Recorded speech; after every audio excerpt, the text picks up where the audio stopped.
म्हणजेच ही जी बुलेट आहे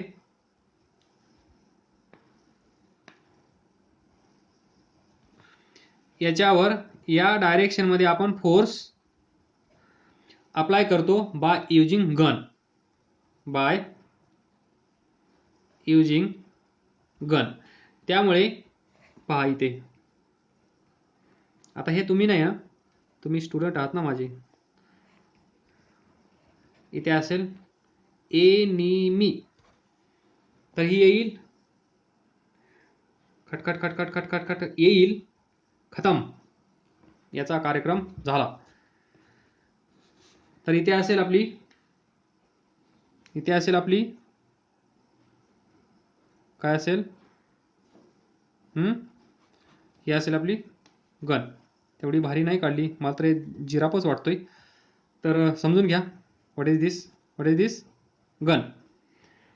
तर ज्या वेळेस आपण ट्रिगर ऑन करतो, फोर्स अप्लाय करतो, याचा कार्यक्रम करतो, त्यावेळेस ही गन थोडीशी पाठीमागे जाते.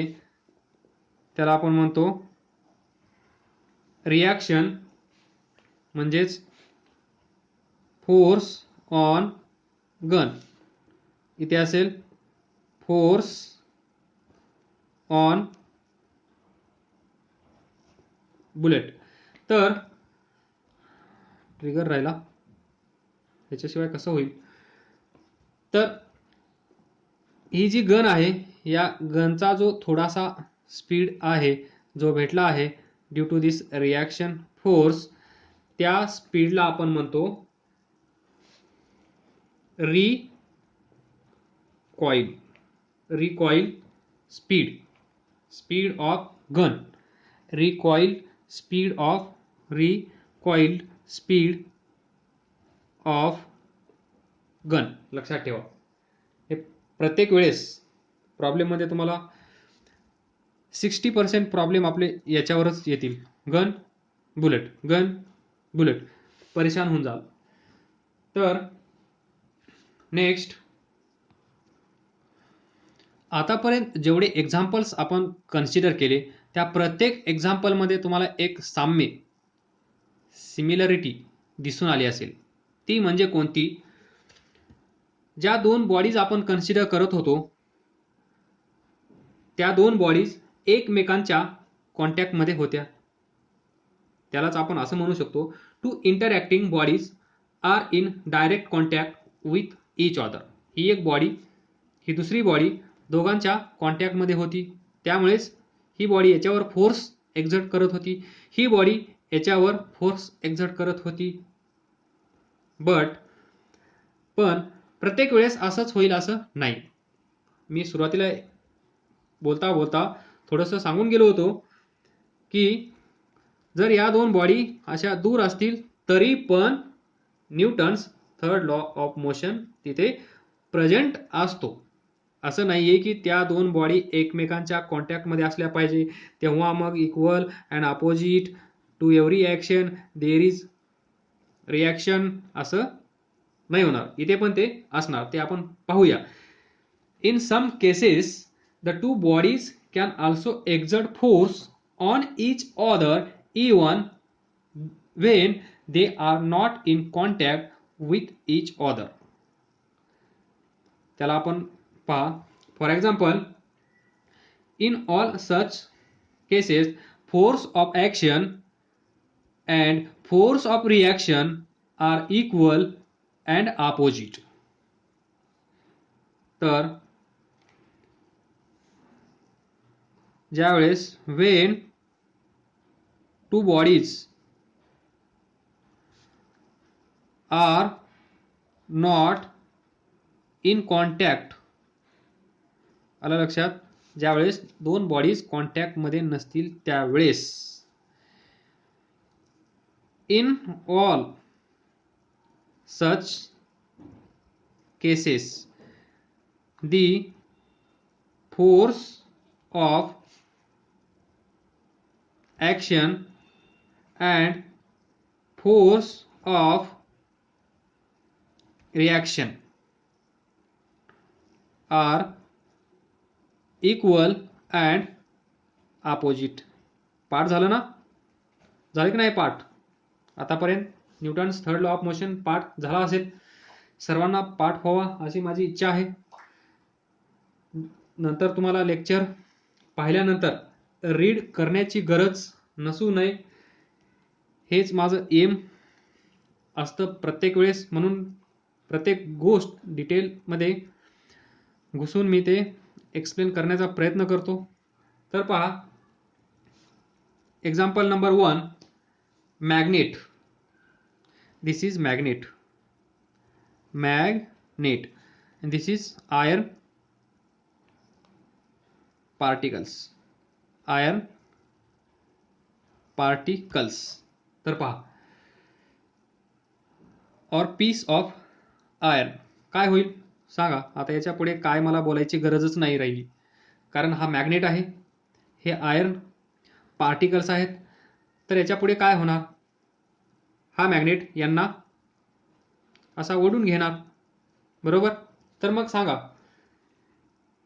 ही एक बॉडी कन्सिडर केली, ही दुसरी बॉडी कन्सिडर केली, तर या दोघांमध्ये डायरेक्ट कॉन्टॅक्ट होता का?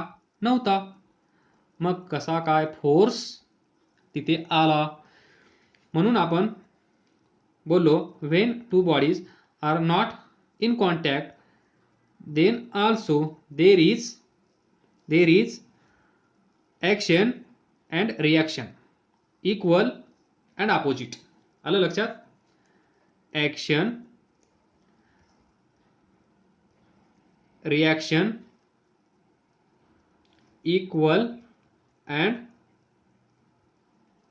अपोजिट. कुठे? Newton's third law of motion. पाठ झाला पाहिजे आजच्या आज. आलं लक्षात? तर पुढे सेकंड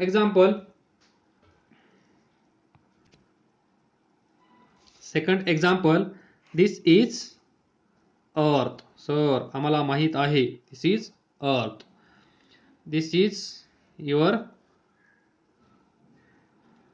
बंगलो और बिल्डिंग. तुम्ही इथे आहात, जागा नाही काढायला. इमॅजिन करा, तुम्ही इथे आहात, तुम्ही इथून स्टोन फेकला. व्हॉट? स्टोन. तर हा स्टोन इकडे येतो, इकडे येतो, इथे येतो, इथे येतो आणि इथे अर्थवर येऊन थांबतो. म्हणजेच ही अर्थ, हा स्टोन, या दोघांमध्ये डायरेक्ट कॉन्टॅक्ट होता का? डायरेक्ट कॉन्टॅक्ट होता का? नव्हता. तरी पण हा स्टोन अर्थकडे आला. कसं काय आला? तर equal opposite, that is action and reaction. In short, Newton's third law of motion मुळे आला. म्हणजे अर्थ याला इकडे ये असं म्हणत असेल, किंवा हा स्टोन या अर्थला इकडे खेचत असेल. Equal and opposite direction. पण याचं मास कमी आहे, अर्थचं मास खूप खूप आहे याच्या कंपॅरिझनमध्ये, म्हणून हा इकडे आला, अर्थ इकडे गेली नाही. But there is equal and opposite forces. Now, तर एवढ्या डिस्कशनमधून आपल्याला असं म्हणता येईल की we can not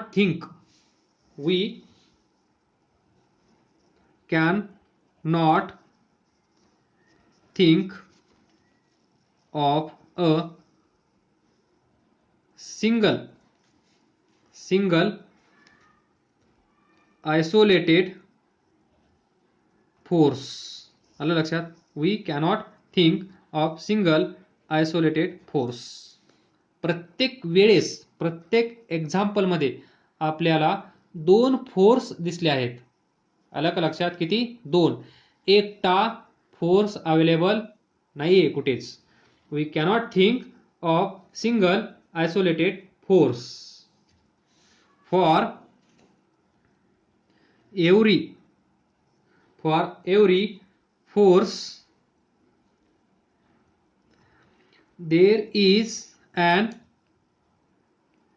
equal and opposite force.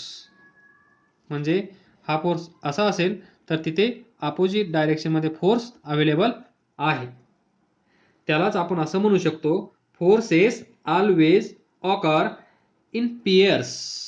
कुठे लिहू तर पहा इथे, forces always occurs in forces always occur in pairs. एकटा फोर्स अवेलेबल नाही, pairing. And Newton's third law of motion concerned these pairs of forces. आलं लक्षात? Newton's third law of motion